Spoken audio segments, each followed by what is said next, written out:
Y pues bueno, nos vamos a ir directo y sin escalas con Marta Merodio, que nos va a hablar de un caso muy interesante, un caso muy cercano y un caso que probablemente todos hemos presenciado de cerca, eh, y de esta experiencia de tener un estrés sostenido. eh, y lo que suele pasar en este tipo de casos cuando vivimos tanto tiempo o cuando está tanto tiempo presente una situación y se normaliza, ¿no? Pensamos que esa es la forma en la que vivimos, así es la vida y que eh, pues justamente las personas eso, aprenden a cargarlo, incluso se fusionan con ese síntoma, porque aparte, pues también aprenden a funcionar con él hasta que llega un momento en el que eso es insostenible y ya no pueden más. Entonces aparece un umbral, una distancia, y Mar nos va a hablar de cómo con este criterio como terapeutas, este peso humano y estas diferentes decisiones en procesos donde hay como esta fusión con la sintomatología, puede ser diferente. Así que, queridísima Mar, te doy la bienvenida, te agradezco mucho por estar aquí con nosotros compartiendo y pues bueno, te escuchamos. Muchas gracias, Lizzy. Qué bonita presentación. ¿Me escucho bien? Perfecto. Ok, súper. Bueno, entonces voy a comenzar a compartir mi presentación. Un momentito nada más aquí. Moni, si nos ayudas a quitar la tuya para que Mar pueda presentar la suya, por favor. Ah, ¿cómo la quito, Liz? Ya se Eh, quitó. ¿Ya se Listo, quitó? ya, ya, ya. Perfecto. Gracias. Ok.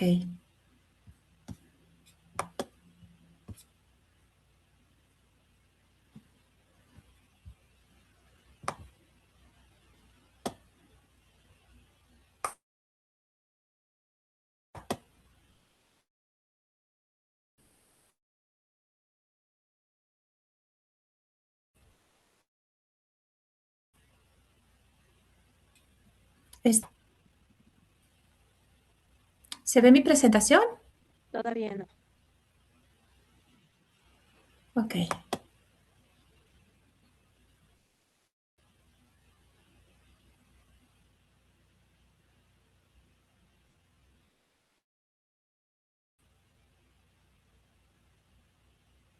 Se está cargando. Un momentito.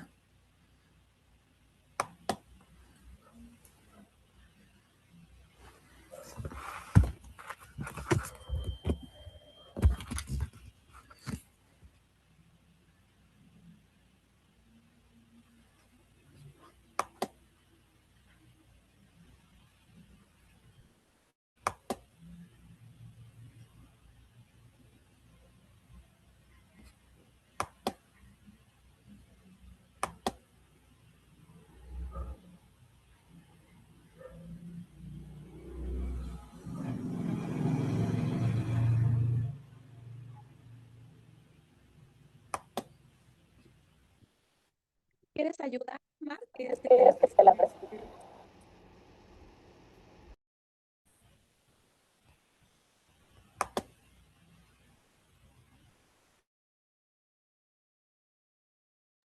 Bueno, un momentito, en lo que Mar pues, nos comparte su presentación. ¿Qué les está pareciendo el Congreso? Es la primera vez que organizamos algo así. Estábamos con muchísima emoción de que llegara el día de poder compartir con ustedes. ¿Se escucha? ¿Mi audio se escucha entrecortado? A ver, ¿sí? Mm, mm, Y mm. se escuchó entrecortado. A ver si ahí ahorita va mejorando. Ya, Sí, ya va un poquito mejor. Bueno, tal vez ya. hubo una interferencia. ¿Qué les está pareciendo este primer congreso? Les decía que estábamos con mucha emoción de que era nuestra primera vez, es nuestra primera vez eh, compartiendo con visitas, abriendo nuestros conocimientos, los ponentes. que estamos el día de hoy, formamos parte de un grupo que se llama Círculo de Aprendizaje Continuo. Son personas que han tomado la formación de base en el Centro de Terapia Breve, pues nos dedicamos a eso, a formar terapeutas. Y todos han estado en diferentes generaciones, algunos como Paul, que ya vieron, como Moni, que acaban de escuchar, como Norma, que escucharon ayer, que están desde la primera generación, y tenemos desde pues generaciones más recientes como Mercedes, como Juliana, que también va a compartir. Entonces, ahorita estamos en la octava generación de terapeutas. Este congreso lo hicimos porque estamos celebrando los 4 años del Centro de Terapia Breve y bueno, quisimos eso, quisimos compartir con ustedes parte de el estilo terapéutico, porque a veces también podemos llegar a pensar que para hacer terapia pues hay que ser solo de una manera o que si hacemos terapia breve, por ejemplo, no podemos, tenemos que dejar todo lo demás y tener una práctica ortodoxa y no necesariamente funciona así. Entonces, pues sí, todos los ponentes forman parte de esta familia, algunos, como platicaban, algunos tuve la fortuna de poder ser su profesora cuando estaban estudiando en la universidad o nos hemos conocido en el camino.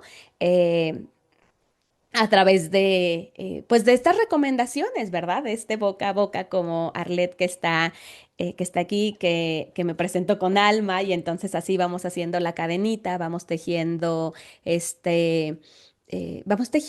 red de colegas pues vamos fortaleciendo eso. Entonces, eso es lo que hacemos en el Centro de Terapia Breve. Tenemos estos programas de formación semestrales. Y posteriormente tenemos ese espacio, es un círculo, y justo le quise poner así, ¿no? Círculo de aprendizaje continuo, porque a pesar de que nunca dejamos de aprender y siempre hay temas por actualizarnos y tenemos mentes muy curiosas, también lo que nos interesa y que probablemente creo que es algo que se traspasa a la pantalla, pues que es una comunidad de compañeros, de colegas que compartimos, que nos apoyamos, que crecemos juntos, que aprendemos unos de otros. Y entonces ahora quisimos hacerlo de una manera más estructurada para poderlo compartir con ustedes.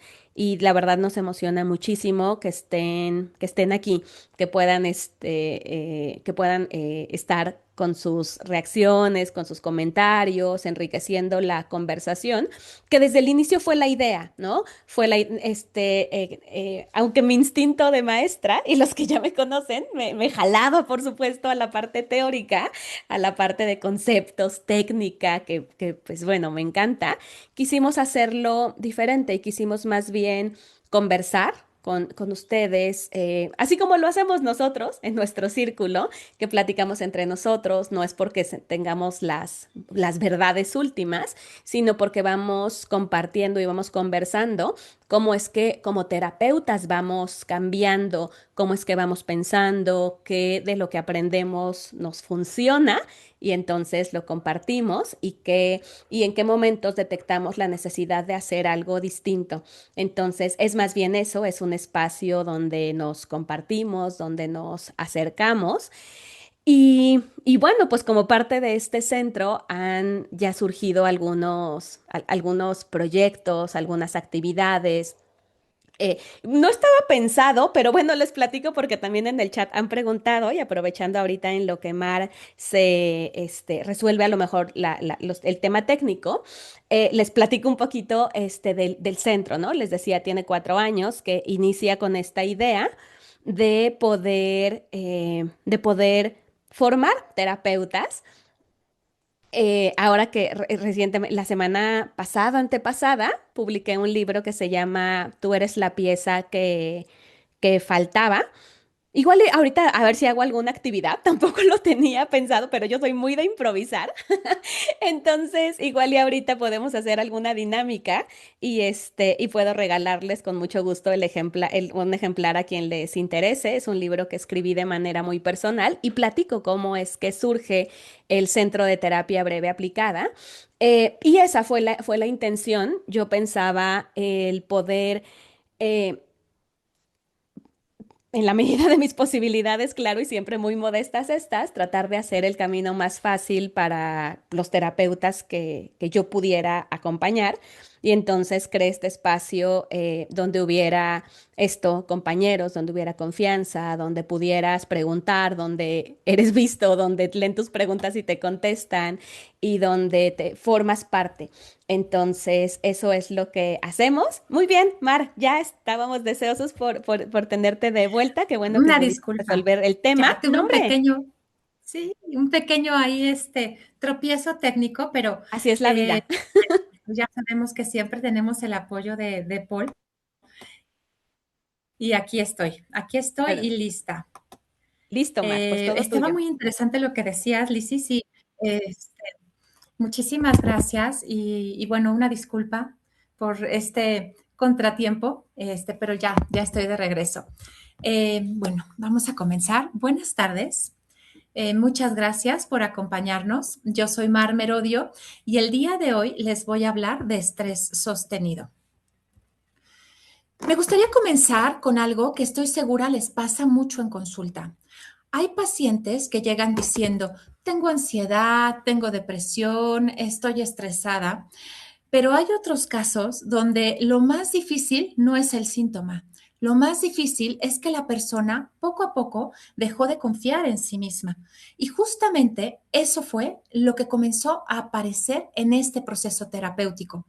Hoy quiero compartirles cómo se fueron organizando mis decisiones terapéuticas, en este caso de estrés sostenido y erosión de la identidad. Porque hay formas de estrés que no llegan de golpe, sino que se instala lentamente en la vida de las personas, hasta que un día todo pesa demasiado. No es un colapso inmediato, es un desgaste progresivo. En consulta, esto no siempre suele aparecer como estrés en sí mismo, sino como confusión, como una duda constante, como una pérdida de claridad interna. El estrés sostenido no es un evento aislado, es un proceso, es una forma de vivir que poco a poco se vuelve adaptativa. Desorganiza la identidad de la persona.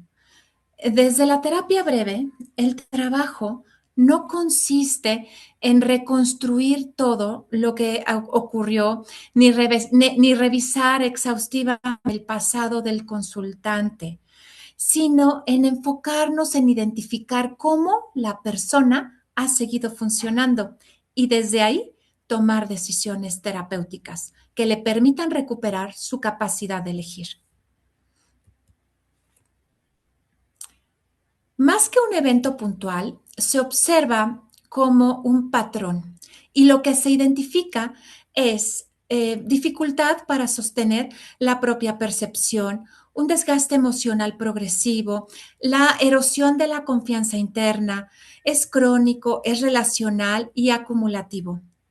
Mi foco clínico fue observar que el problema deja de ser solo lo que ocurre afuera y empieza a organizarse desde adentro de la persona.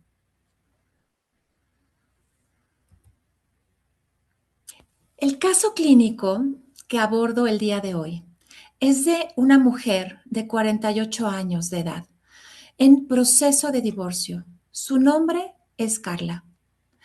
Carla no llegó diciendo que vivía violencia. Usaba constantemente esta frase: creo que estoy exagerando todo. Durante más de 25 años estuvo expuesta a versiones de sí misma que no reconocía, pero que terminó incorporando. En ella aparecía una duda constante sobre si lo que sentía era válido o era real. En algún momento incluso dijo, a veces siento que ya no sé quién soy. Y eso le generaba más miedo que la relación con la pareja que tenía en ese momento y con quien había convivido todo este tiempo. Y clínicamente comenzó a volverse muy visible algo importante en ella.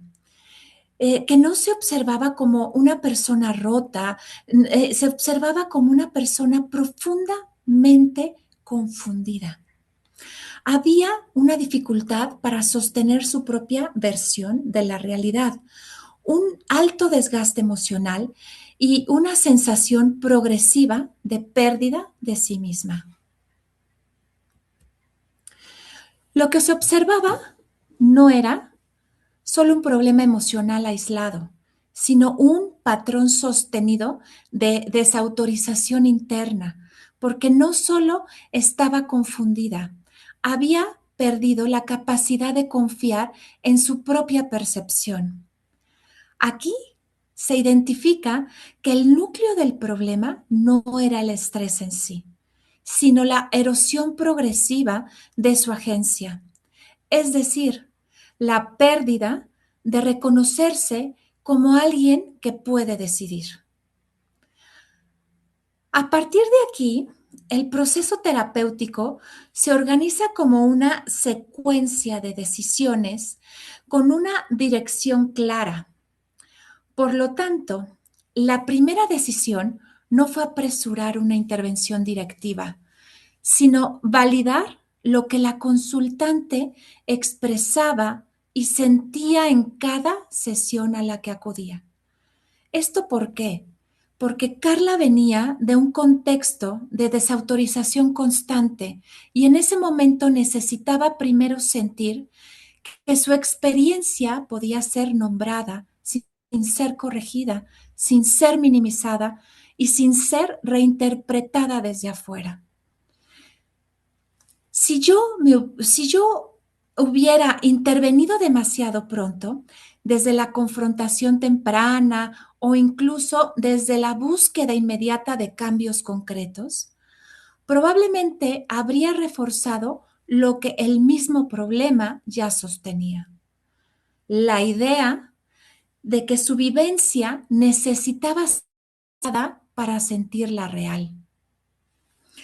Además, y tomemos en cuenta que clínicamente apresurar el cambio también puede convertirse en otra forma de invalidación. Por eso, en esta fase, el objetivo no era explicarle lo que le pasaba, sino ayudarla a reconocer que sentirse así era congruente con lo que ella había estado experimentando durante todos esos años. Esta decisión permitió mover algo muy específico. Primero, disminuir la confusión inicial. Y lo segundo fue generar un primer anclaje de legitimidad interna. ¿Qué cambia en este momento para Carla? Pues bien, si antes dudaba de lo que sentía, después empezó a considerar que su experiencia podía ser validada y podía sentirse real. Una vez que hubo mayor estabilización, la segunda decisión fue abrir excepciones y dejar de profundizar en todo el daño acumulado. Esto porque el problema estaba completamente generalizado. Clínicamente se necesitaba abrir un punto mínimo donde Carla ya identificara que su vida de alguna forma estaba funcionando diferente. Pero ojo aquí, si en este momento yo me hubiera centrado solo en ampliar o en revisar más a detalle todo lo que había vivido, corría el riesgo de consolidar aún más una identidad organizada desde la impotencia. Por eso, lo que busqué fue generar grietas en una narrativa dominada por la duda. Así decidí utilizar algunas preguntas de resultados únicos y relatos alternativos, porque desde la terapia narrativa, el problema había logrado volverse dominante en la identidad de Carla. Entonces, el objetivo era comenzar a recuperar experiencias que no estuvieran organizadas únicamente desde esa duda. Aquí les comparto algunos ejemplos de estas preguntas. Una de ellas fue, ¿en qué momentos no te has dejado arrastrar por lo que otros dicen? Con esta pregunta se están buscando, eh, con estas preguntas, ¿qué estamos buscando? Con estas preguntas yo estaba buscando que ella de alguna manera conectara, que ella de alguna manera estuviera un poquito más, no sé, que ella de alguna manera eh, estuviera estuviera más más consciente consciente de lo que de lo que ¿Podrías dar bueno, tu presentación? bueno, bueno, Bueno, tu presentación Mar, porque no ¿Vale? está. ¿Tu presentación? ¿qué pasó? No escucho. Mar, ¿me escuchas? Mar, Mar. No, no. ¿Qué pasó, Lizzy? Ah, ¿Andé? fíjate que ¿Estoy tu aquí? presentación, ándale, tu presentación se había quedado atorada en la primer diapositiva y si le pudieras poner el modo grande para que veamos la pantalla, porque Ay, eh, según yo lo había puesto, ¿sabes, Lizzy? Yo lo estaba viendo en grande y me fui, y me fui, y me fui, y me fui. No sé, entonces, ¿y en dónde voy? ¿En qué Sí se vio, diapositiva me quedé? sí se vio toda una parte y se quedó en qué momentos no te dejas arrastrar por lo que otros dicen. Yo creo que son 2 diapositivas antes que esta. si quieres, A Mar, ver, puedes retomarla desde el principio y nada más para que tú también retomes el hilo narrativo. Si quieres, vete desde el inicio y presenta tu, ándale, ponle en pantalla completa.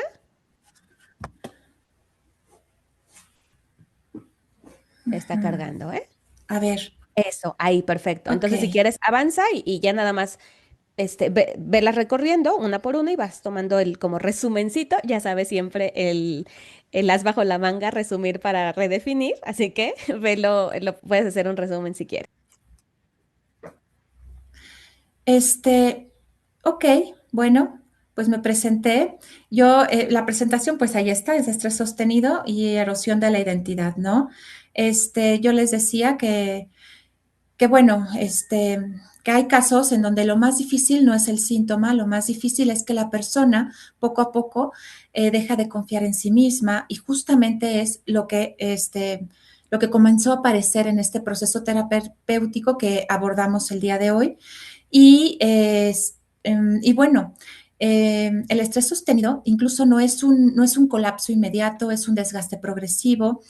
Y en consulta no siempre suele aparecer como un estrés en sí mismo, sino como una confusión, como una duda constante, como una pérdida de claridad interna. Ah, ahí sí estoy pasando ya mis diapositivas, perdón que pregunté. Sí, vamos bien ya en la tercera, estrés sostenido, la Sí, vamos viendo bien. ok, disculpen. Es que según yo estaba perfecto todo, pero no revisé mis mensajes. Una disculpa, y ahora sí ya tengo aquí mi WhatsApp. Bueno, aquí vemos que el estrés sostenido no es un evento aislado, es un proceso, es una forma de vivir que poco a poco se vuelve adaptativa, que desorganiza la identidad. Y aquí había algo importante, y no sé si lo voy a mencionar. Desde la terapia breve, el trabajo no consiste en reconstruir todo lo que ocurrió ni revisar exhaustivamente el pasado del consultante, sino en enfocarnos en identificar cómo la persona ha seguido funcionando y desde ahí se toman esas decisiones terapéuticas que le permiten recuperar su capacidad de elegir. Más que un evento puntual, ¿no? Se observa como un patrón. ¿Qué se identifica aquí? La dificultad de sostener la propia percepción, el desgaste emocional progresivo, la erosión de la confianza interna. El estrés sostenido es crónico, es relacional y es acumulativo.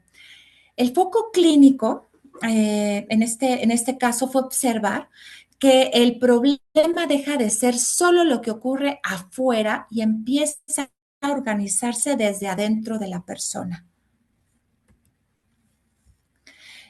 Bueno, el caso clínico era una mujer de 48 años en proceso de divorcio, su nombre es Carla. Ella no identificaba que vivía violencia, usaba una frase constante que es, creo que estoy exagerándolo todo, ¿no? Durante más de 25 años estuvo expuesta a versiones de sí misma que no reconocía, pero que terminó incorporando. En ella aparecía una duda constante si si lo que sentía o vivía era válido o era real. En algún momento, esa frase las voy a repetir tal cual porque para mí fue como muy impactante escucharla. En algún momento, ella me mencionó, a veces siento que ya no sé quién soy. Y eso le generaba más miedo que la relación que tenía con la pareja que tenía en ese momento y con quien había convivido todo este tiempo. Y desde aquí, bueno, clínicamente comenzó a volverse muy visible algo importante. Ella no se observaba una persona rota, se observaba una persona profundamente confundida. Había una dificultad para sostener su propia versión de la realidad, un alto desgaste emocional y una sensación progresiva de pérdida de sí misma y de su entorno. Lo que se observaba no era solo un problema emocional, era como un patrón sostenido de desautorización interna. ¿Y esto por qué? ¿No? Porque no solo estaba confundida, había perdido la capacidad de confiar en su propia percepción. Aquí se identifica que el núcleo del problema no era el estrés en sí, sino la erosión progresiva de su agencia. Es decir, la pérdida de reconocerse como alguien que puede decidir. Y a partir de aquí, el proceso terapéutico se organiza como una secuencia de decisiones con una dirección muy clara. Por lo tanto, la primera decisión no fue apresurar una intervención directiva, sino validar lo que la consultante expresaba y sentía en cada sesión a la que acudía. ¿Esto por qué? Porque Carla venía de un contexto de desautorización constante y en ese momento necesitaba primero sentir que su experiencia podía ser nombrada sin ser corregida, sin ser minimizada, sin ser reinterpretada desde afuera, ¿no? Desde lo externo. Si yo hubiera intervenido demasiado pronto, desde la confrontación temprana o incluso desde la búsqueda inmediata de cambios concretos, probablemente habría reforzado lo que el mismo problema ya sostenía, que era la idea de que su vivencia necesitaba ser válida para sentirla real. Además, tomemos en cuenta que clínicamente apresurar el cambio también puede ser también puede convertirse en otra forma de invalidación. Por eso, en esta fase, el objetivo no era explicarle lo que le pasaba, sino ayudarla a reconocer que sentirse así era congruente con lo que ella había experimentado durante todos estos años.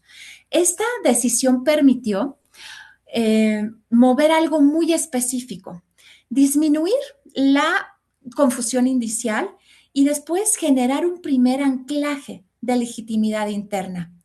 ¿Qué cambia en este momento para Carla? Pues bien, si antes ella dudaba de lo que sentía, después empezó a considerar que su experiencia podía ser validada y podía sentirse real.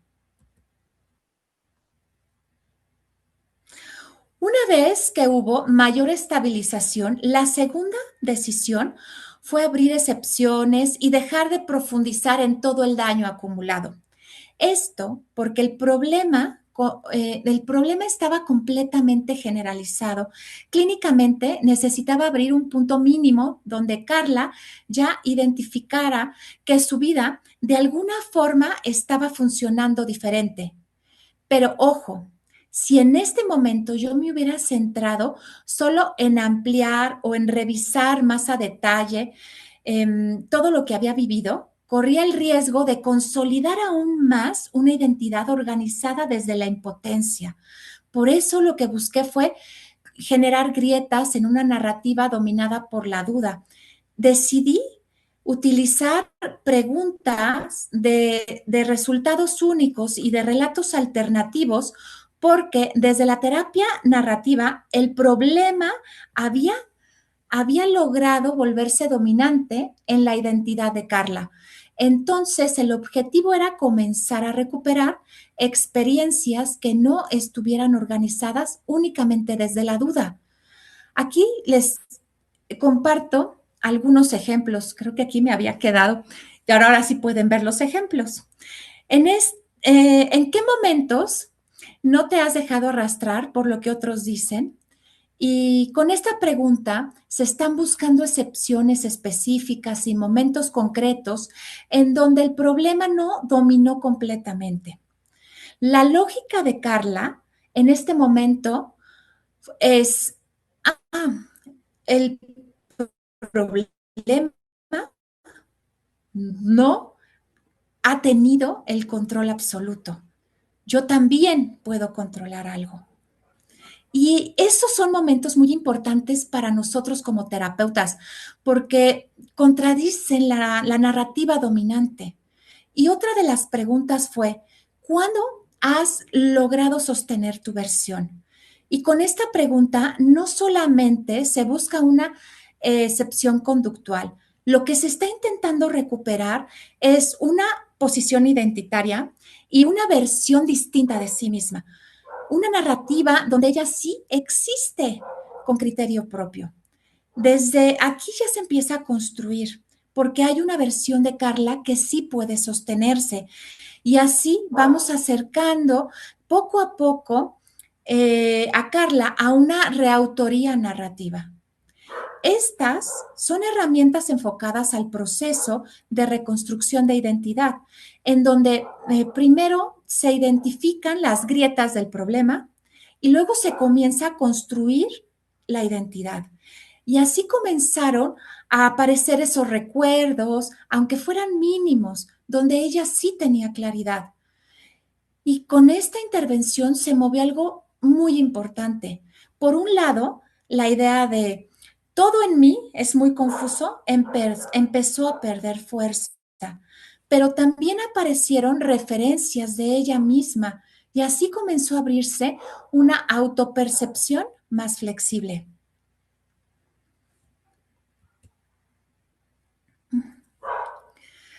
La tercera decisión fue trabajar sobre la identidad y no solo quedarme en el alivio emocional. Entonces, la intervención dejó de centrarse solamente en el alivio y comenzó a enfocarse en la identidad de Carla, porque el problema ya no estaba solo en lo que Carla vivía, sino en cómo se estaba organizando a sí misma a partir de eso. Aquí no bastaba con que se sintiera un poco mejor, era necesario intervenir desde la narrativa, desde la cual ella misma se nombraba.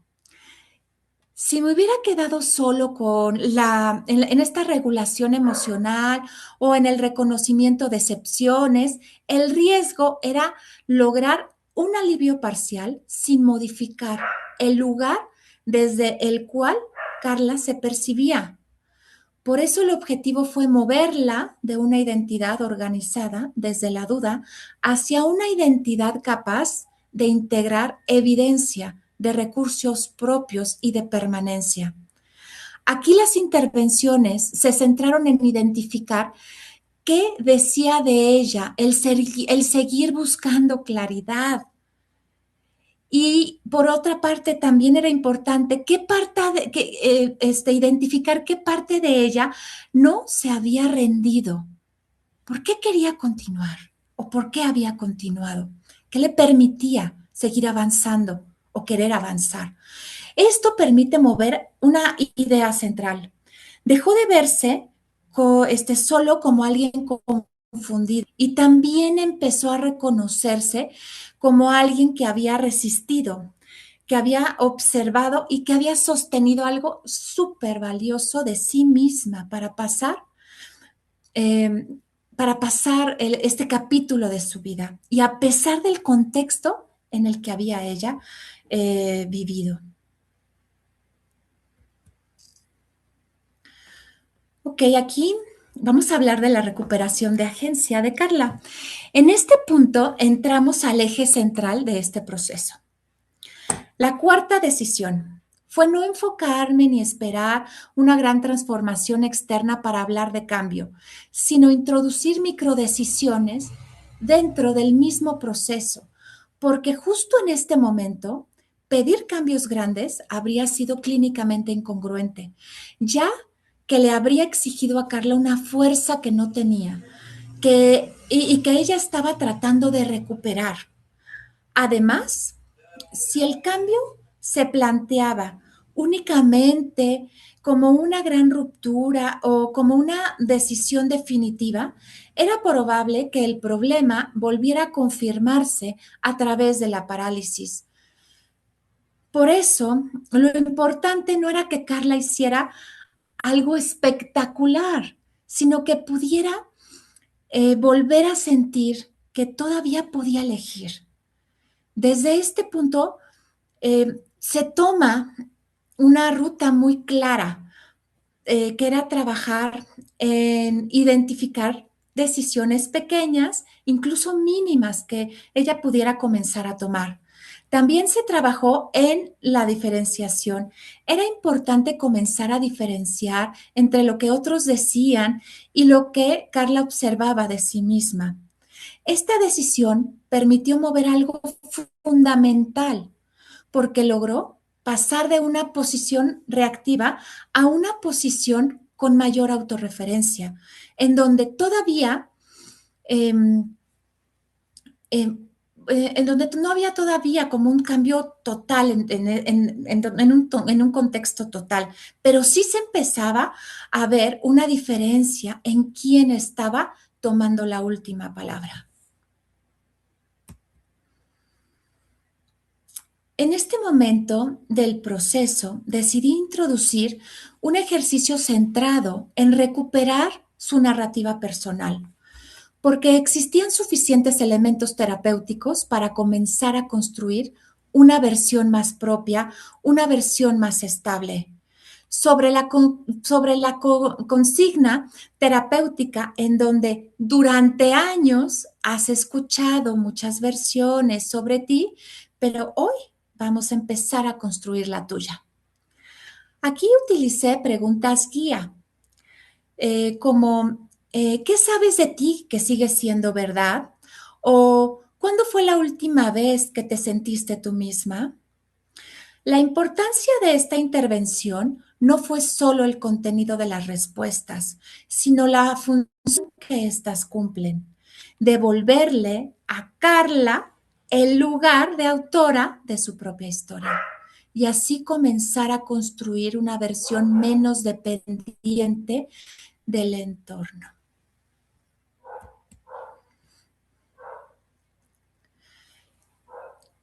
Bueno, es importante mencionar que los cambios no fueron abruptos, sino progresivos, lo cual es muy consistente en este tipo de casos.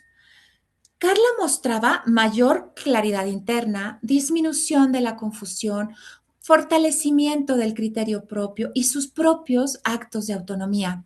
Pero lo más importante, Carla comenzó a relacionarse con ella misma desde un lugar menos dominado por la duda y con más probabilidad de reconocerse y de diferenciarse.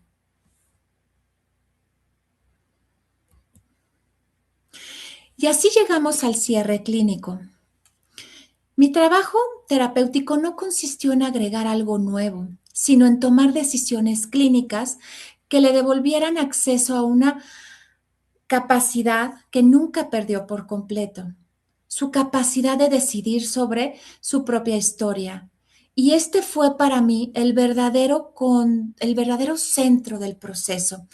Comprender que la terapia breve no consiste solamente en aplicar técnicas o intervenciones de manera aislada, sino en desarrollar un criterio clínico, un criterio que nos ayuda a decidir cuándo contener, cuándo abrir excepciones, cuándo mover identidad y cuándo todavía no es momento de empujar el cambio. Es un método que nos lleva a acompañar al otro de la mano. En el cierre clínico podemos ver que el cambio no fue la desaparición inmediata del estrés. El cambio fue que Carla comenzó a salir de una vida organizada por la duda a empezar a sostener una vida un poco más organizada por su propia voz. Y es justamente aquí cuando se vuelve visible la decisión terapéutica, cuando no se interviene solo para acompañar el dolor, sino para devolverle a la persona una posición más clara frente a sí misma y más digna frente a la vida.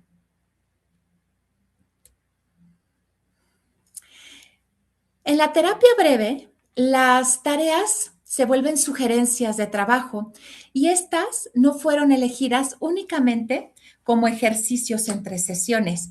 Fueron decisiones terapéuticas organizadas desde la terapia narrativa porque el problema ya había colonizado la identidad de Carla. Entonces, el objetivo no era solamente que reflexionara, sino ayudarla a recuperar una narrativa menos organizada por la duda y más conectada con evidencia de sí misma. Una de las tareas que quiero compartir con ustedes el día de hoy es evidencia personal. La indicación es hacer una lista de momentos en los que hayas tomado decisiones por ti misma, aunque hayan sido pequeñas. Aquí se identifica o se va identificando y conectando con una versión que va apareciendo progresivamente con Carla. Su objetivo es precisamente ese, reconstruir identidad y conectar con ella. Y de mis ejercicios favoritos en terapia narrativa, y fue uno que también le propuse a ella, fue la carta desde el futuro favorito, en donde la indicación es imaginar que en un año has recuperado tu tranquilidad, tu calma, tu paz, la vida que siempre has querido. Y desde ese lugar te escribes una carta contándote cómo lo lograste. Y el objetivo fue la recuperación de agencia. Bueno, es la recuperación de agencia y de dirección. Y para Carla, el resultado fue comenzar a encontrar el camino.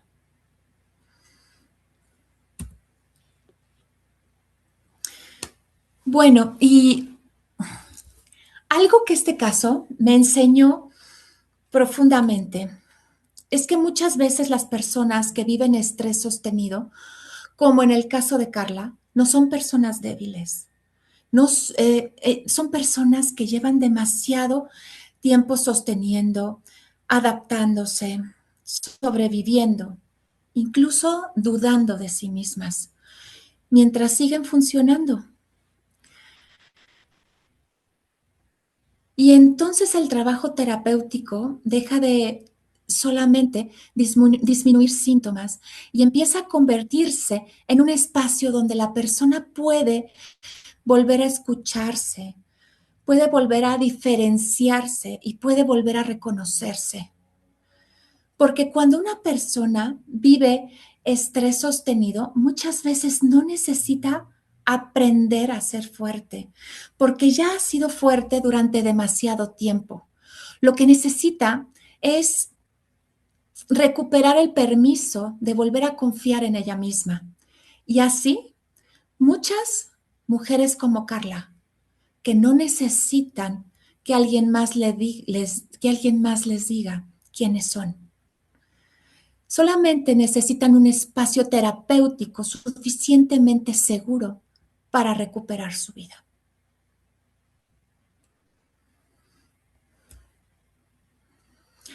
Y antes de terminar, quisiera agradecer profundamente a Lisetti, bueno, a la doctora Lisetti, por todo lo que nos ha enseñado, por compartirnos su mirada clínica, su experiencia, por tener una forma tan humana de guiarnos,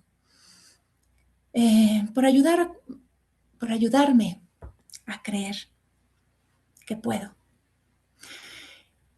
Y te quiero felicitar, Lizzy, por el Día del Maestro, porque ayer con la emoción de la apertura del Congreso, olvidé felicitarte a ti, a Normis, a Vane, a Almita, a todas. Seguramente se me están olvidando ahorita muchas más. Pero tú de verdad que has sido una gran maestra y me has mostrado el camino para ejercer esta hermosa profesión desde el corazón.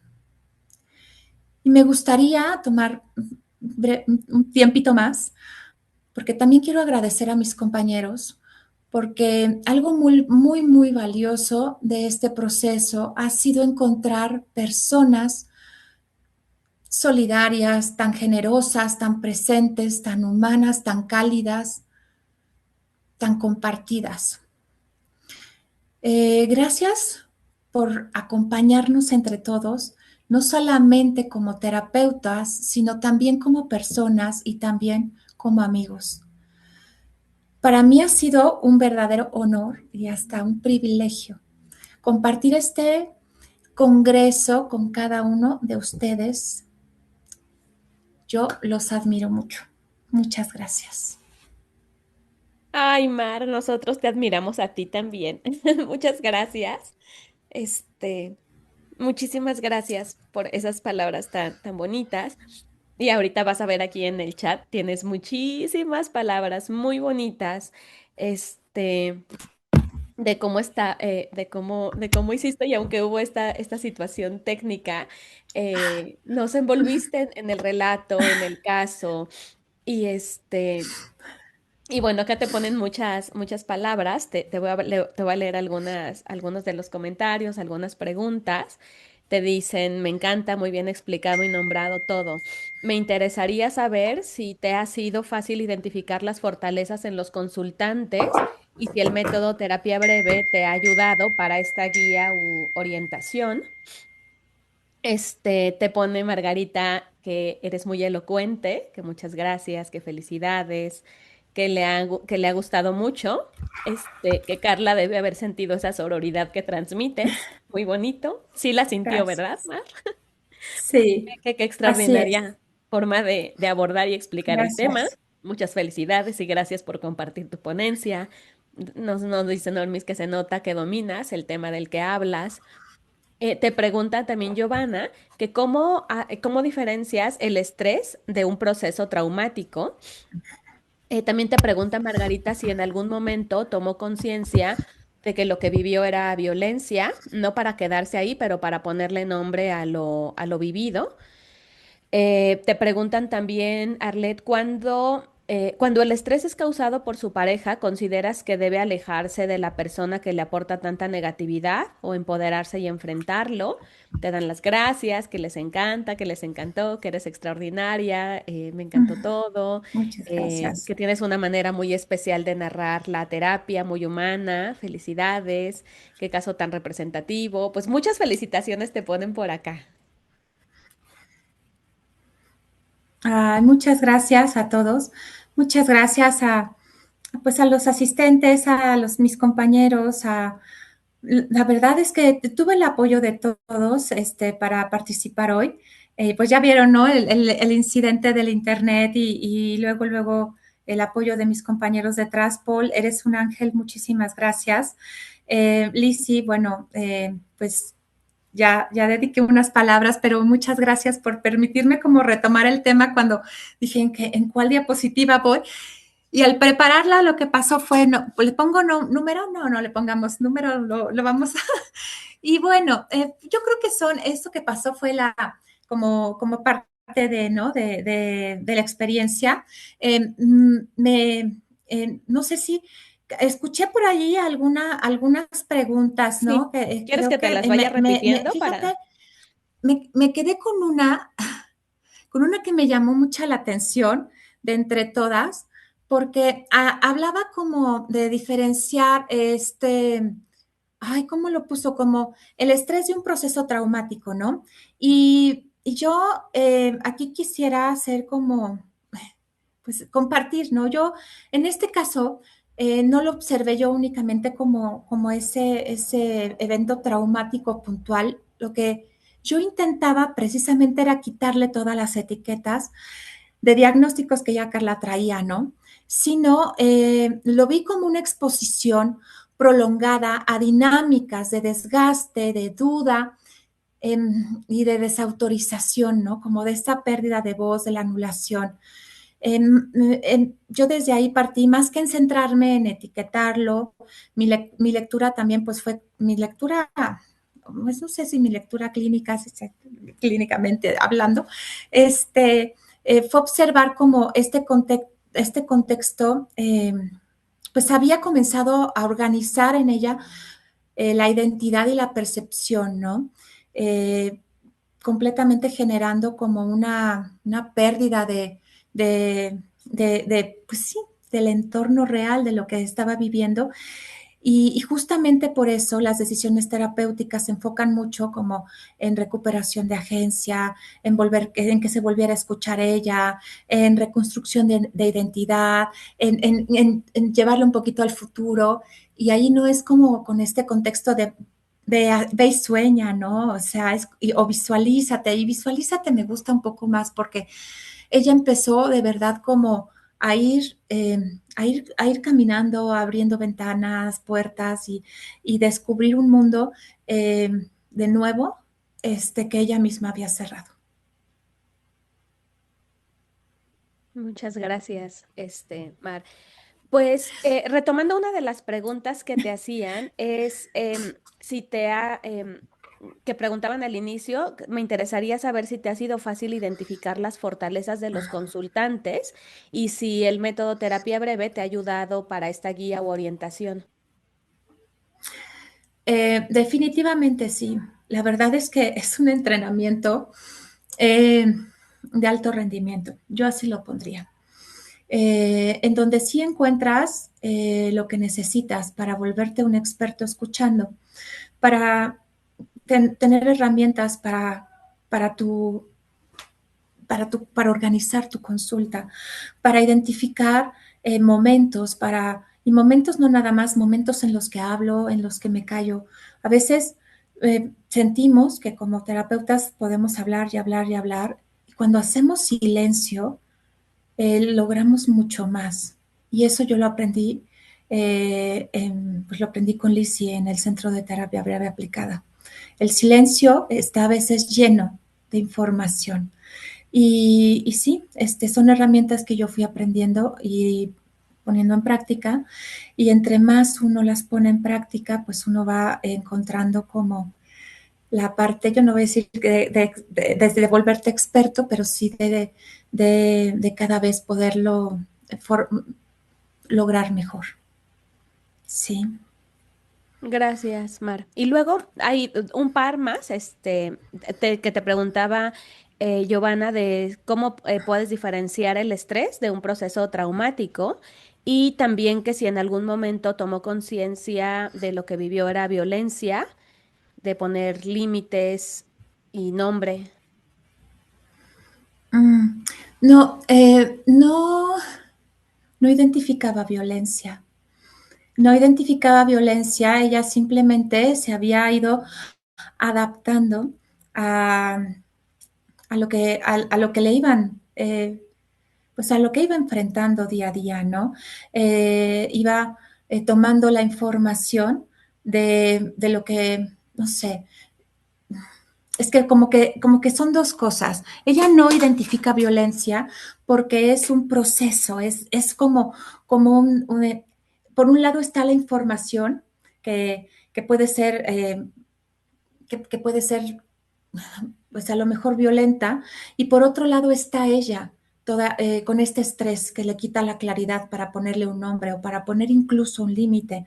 Entonces ahí no, ella se desfasa de esta realidad que vive y únicamente se centra en que está viviendo este estrés, que ni siquiera sabe nombrarlo. Entonces la violencia no la ve ni como violencia psicológica, ni verbal, ni emocional, ¿no? Ella no identifica eso.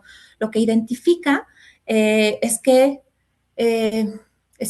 sentía que estaba exagerándolo todo, sentía que precisamente que no sabía ella ya quién era y no podía construir, no podía tener la claridad para lograr sus metas, para seguir avanzando. Entonces, de todo su entorno, la única que se había quedado rezagada había sido ella. Sí, voy a hacer ahí un comentario, al margen del, bueno, o sea, como para tal vez aportar un poquito. Eh, Dentro de la terapia breve no es una terapia principalmente psicoeducativa. Lo que pasa con la psicoeducación es que muchas veces pues se adoctrina al consultante y se vuelve como un poco una mini clase, ¿no? Donde le explicamos y en algunos casos eso puede ser útil y el aplicar la psicoeducación o cualquier otra línea terapéutica o cualquier otra estrategia, mandar a leer un libro, lo que fuera, lo vamos decidiendo con base en las necesidades de cada uno de los casos, ¿no? Y entonces, por ejemplo, con esta persona, más bien lo que se ve es este proceso de identitario y justamente la terapia narrativa, digamos que cada una de los modelos o de las propuestas psicoterapéuticas tienen como una especialidad, ¿no? Y en el caso de la terapia narrativa, es reconstruir la identidad personal, ¿no? Que la persona pueda, justamente con estos procesos y maniobras que Mar nos comparte, que instrumento, pues justamente es un proceso de reautoría de la identidad, de que en vez de que las otras personas o dinámicas relacionales dicten quién eres tú, la persona decide y se empodera de su propia historia y de su propia vida. Entonces, cada una de las diferentes técnicas tienen una lógica interventiva por detrás y la psicoeducación normalmente se le conoce como one-up position, donde el terapeuta adopta la postura de experto, de maestro, y la persona se pone pues por debajo, ¿no? Para poder recibir esta información. En el Ujú. caso de esta consultante, justamente ese es el patrón relacional que se pretende cambiar. Y otra de las miradas de la terapia breve es que pretendemos ser un reductor de complejidad. ¿Eso qué significa? Si a lo mejor llega la persona en una situación de no sé qué me pasa, todo lo exagero, no sé qué está pasando con mi vida y mi vida es un caos, ¿no? Se me sale de las manos. Lo que hacemos en la terapia breve es que se vuelve como un embudo de complejidad, un reductor de complejidad. Y entonces si la persona llega identificando de no sé qué está pasando con mi vida, a lo mejor sale de ahí con una consigna como estas últimas que nos dio Mar de tal vez voy a explorar, a lo mejor con curiosidad, si en algún momento si he tomado alguna decisión y empezamos a recorrer el camino. Entonces, en lugar de que el consultante llegue con un problema y salga con 20, más bien tratamos de hacer lo contrario, ¿no? Porque muchas veces se tienden a problematizar situaciones o relaciones y justamente en esta parte del respeto terapéutico no solemos dar directivas en este sentido de, por ejemplo, de termina con tu relación de pareja o aléjate, porque no sabemos si eso es posible, es viable, y las personas confiamos en su criterio, así como las personas confían en nosotros como terapeutas. Entonces, bueno, Mar, te pusieron aquí muchos comentarios, a ver si ahorita tienes oportunidad Bellas. de responderles tú también. Y es, Sí, no he querido abrir el chat porque no quiero moverle nada, como tengo ahorita lo del internet, no quería yo moverle nada. Digo, ya me vi, ya hablé, ya pude caminar con mis pero si me quieres compartir alguna otra, Lizzy, y si queda Yo creo tiempo, que y así, si no, Mar, pues ya. porque ya ¿Sí? estamos en tiempo Ok, para escuchar a Mercedes, pero ok, antes, por supuesto, perfecto. Sí, quiero agradecerte y extenderte este reconocimiento a nombre del Centro de Terapia Breve por tu participación, por formar parte de pues de este centro y de este primer congreso de terapia breve que hicimos juntos, juntas, que titulamos Otras conversaciones son gracias. posibles. Agradezco por la contribución que estás haciendo en este espacio, por tu mirada y por lo que pues has promovido en términos de aprendizaje para todos nosotros. Te agradezco muchísimo, Mar, por compartir en este espacio y por formar parte del Centro de Gracias. Terapia Breve. Es un placer contar contigo. Muchas gracias, Lizzy. Aprecio, valoro y acepto con mucho cariño tus hermosas palabras.